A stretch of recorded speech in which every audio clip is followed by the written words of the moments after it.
And with that, Nick Wright is joining us live. First things first. Oh, man.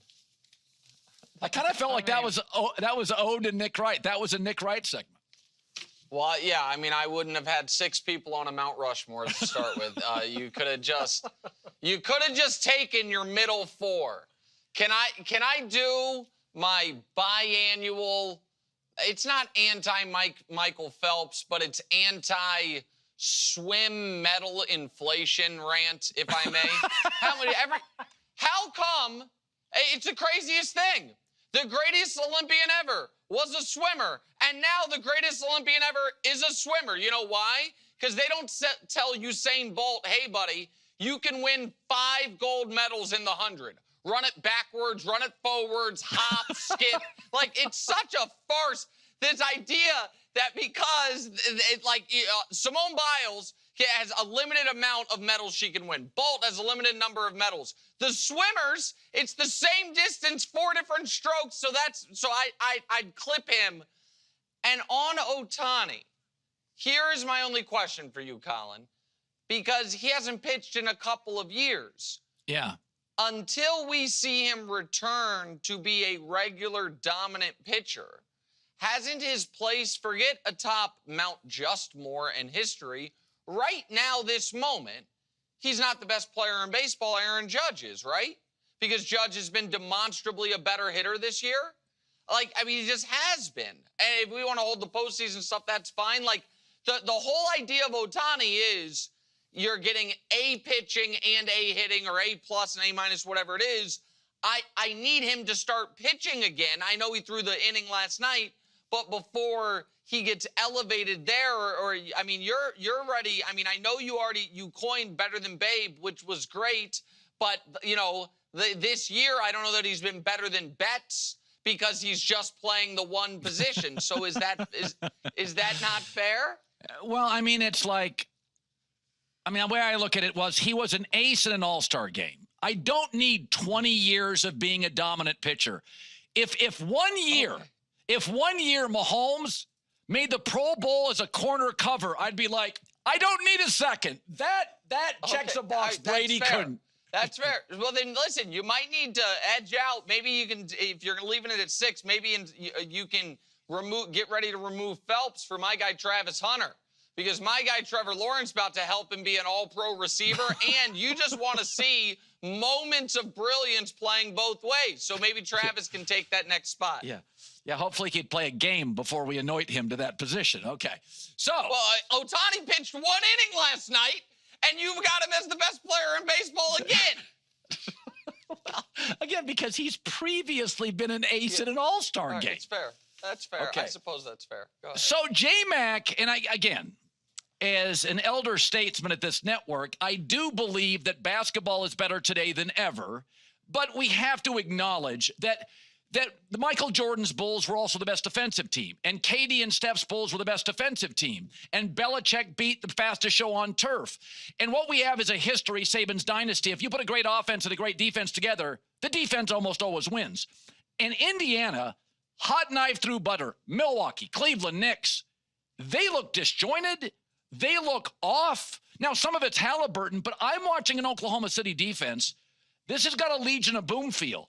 They can press you at half court, press you on the perimeter, rim protection. I think we have to give them credit. This does look almost collegiate in effort and switchability. That 100% correct. And I came on with you a few weeks ago, and listen, I haven't gotten much right about these NBA playoffs, but my belief in Oklahoma City is maybe the one thing I have gotten right once the Lakers got eliminated. And what I said to you a couple weeks ago is they are unlike any team in the last 20 years in their ability to go on these 12-2 or 14-2 runs that are based purely on steals. That it is not they hit a bunch of threes. It is not the offense gets hot.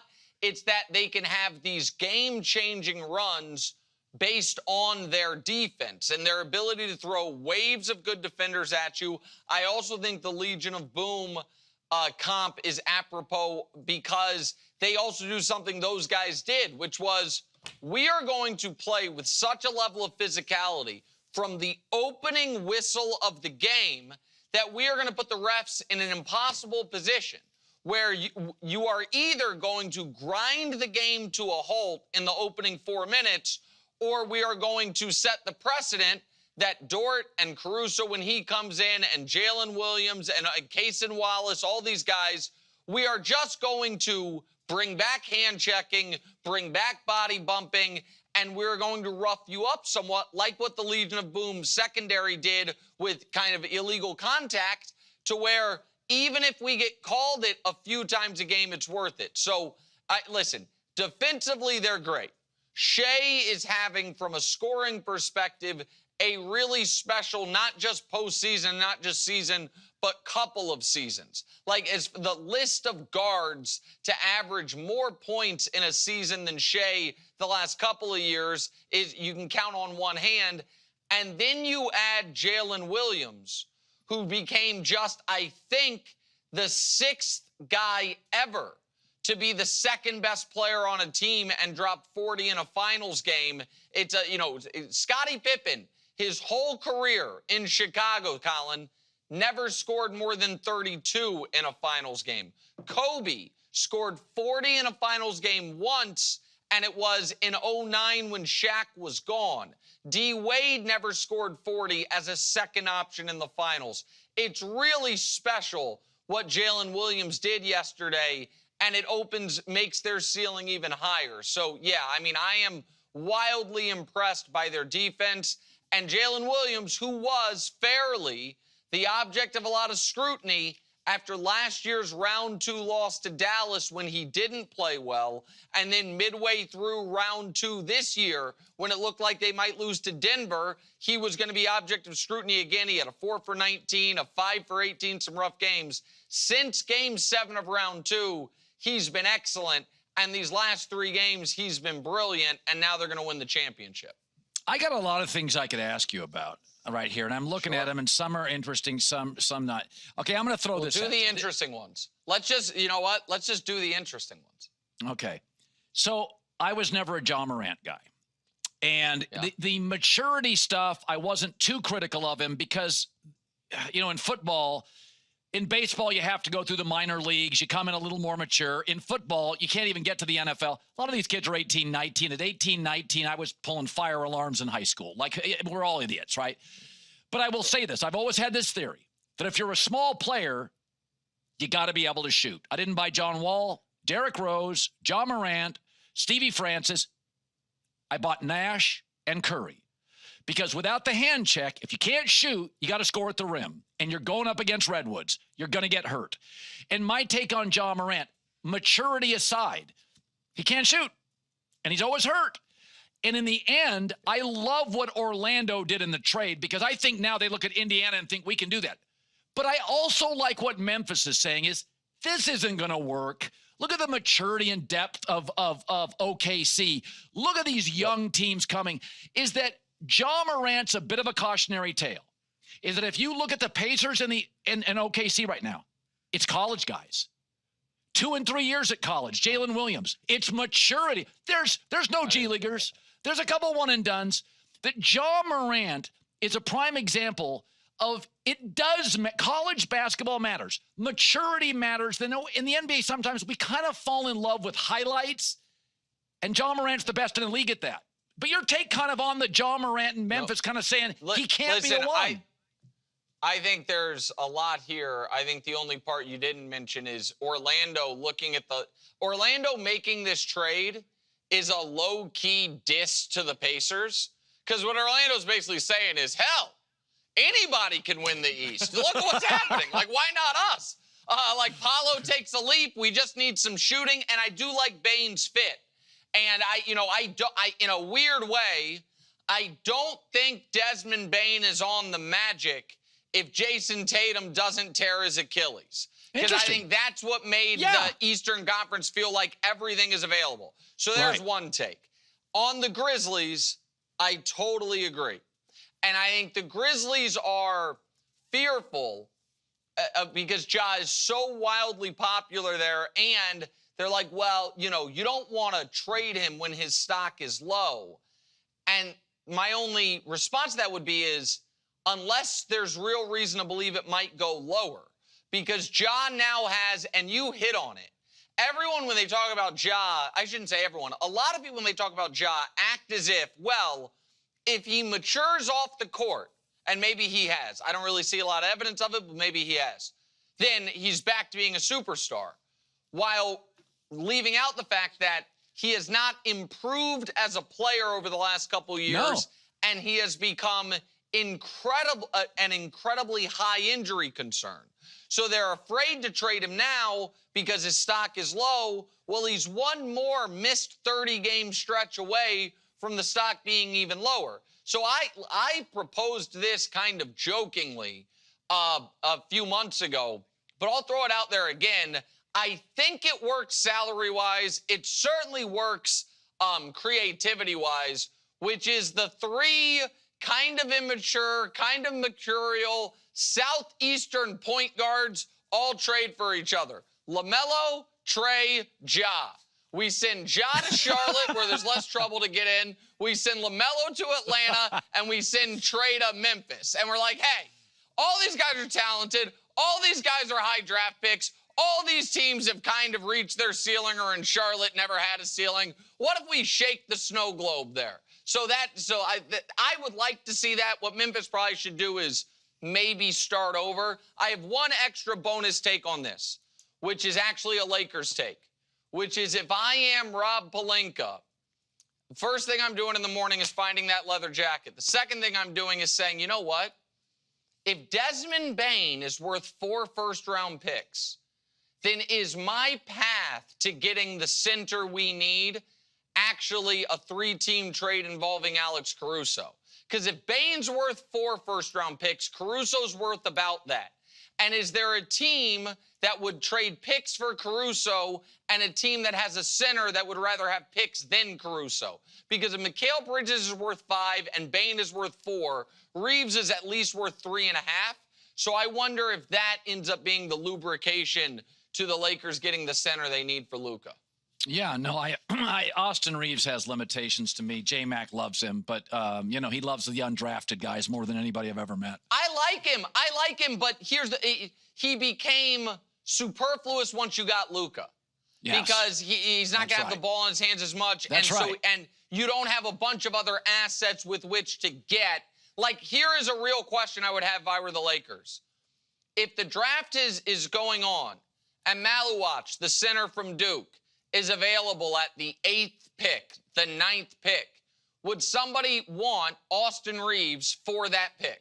Would we trade him straight up to get that center and pair him with Luka? I think there's real conversation there. Okay, one of two choices. Do you want to talk KD, Caitlin Clark, or Shedeur Sanders? You pick it. Well, 3 choices. Caitlin Clark, and then if we have time, KD. Caitlin Clark is this, Colin. You got a question? No, go ahead. Okay. The floor is yours. So here's the question I have. Because you and I keep kind of upping the ante on where we think her star is going, and I've decided that it can't be upped high enough. So here's the question I have, as crazy as this sounds. Once Steph and LeBron retire, will there be an active American athlete that's not a quarterback that's more famous than her? No, there won't. I think she will be more famous than every baseball player she might already be. In this country, every hockey player, all of the U.S. men's national team, and every football player that isn't really Patrick Mahomes and maybe Lamar, Josh, like there's only a few. And I think she's already more famous than every NBA player but KD, Steph, and LeBron. And I don't see any of those guys catching her. I think she is a supernova of fame and talent. Yeah, it said this, and it's not anti-Beyonce to say that Taylor Swift's tour changed the economy. It is not anti-Angel Reese of the WNBA to acknowledge she's the Tiger 20 years ago on the tour. Like, the ratings disappear. It's nothing against the WNBA. She literally is changing the entire league economy. And I don't think that's a knock on the league. But listen, I've got to protect us both here. It might be accidentally anti-Beyonce to compare her to Angel Reese, however.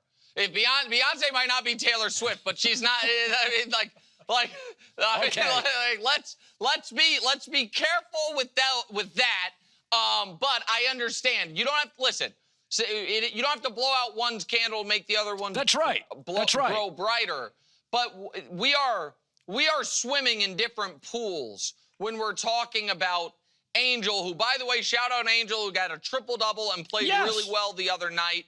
And if she can at any point, just be a more competent around the rim, she will be a multi-year all-star because she's a good defender and good rebounder. The difference between that and Caitlin Clark, fresh off an injury, playing a team that some people were like, are they going to go undefeated? And dropping 32, 8, and 9 in a 40-minute basketball game and blowing them out. Like, the Fever could win the championship this year. They're not the favorites. Minnesota's better and the Fever are better, but they just crushed the Fever. I'm sorry, crushed the Liberty. I said it wrong. And Minnesota and New York are better than them, but they're right there, and she is only getting better. It's really spectacular to watch. Yeah. Angel Reese actually a really good player, and that wasn't the comp with Beyonce, but what I'm saying is, as you said with Candles, is the WNBA, I just don't want to be marginalized. Like, I'm not criticizing the WNBA. She is the moment. She's not part of it. She's the moment, and that's okay. And I can name... The Tiger comp is the right comp, and it removes a lot of the...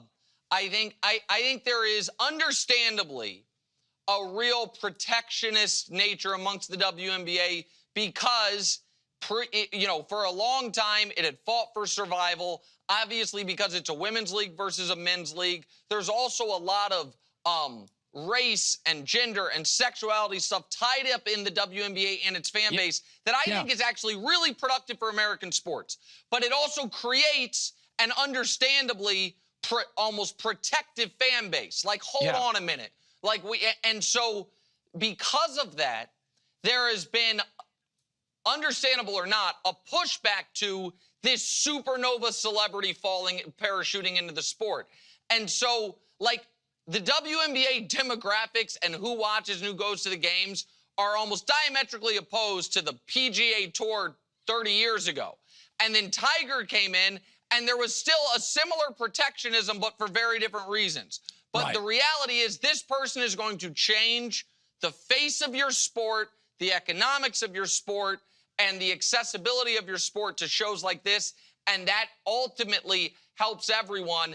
And it really helps everyone if the players themselves don't read their mentions as much. Because I understand with popularity comes toxicity, and a lot of people that weren't previously invited to the party or maybe don't want to be at the party, they just want to crash it. But those people only live in your phone. They don't live in real life usually. And so ultimately it's great for the league, and she had a hell of a return from an injury. And this all started with Mount Justmore. I mean, just think this great segment started with Mount Justmore. It just shows you, kids, no matter how poorly something starts, it can finish brilliantly. I mean, it really does. See you, buddy. See you, buddy. Nick Wright.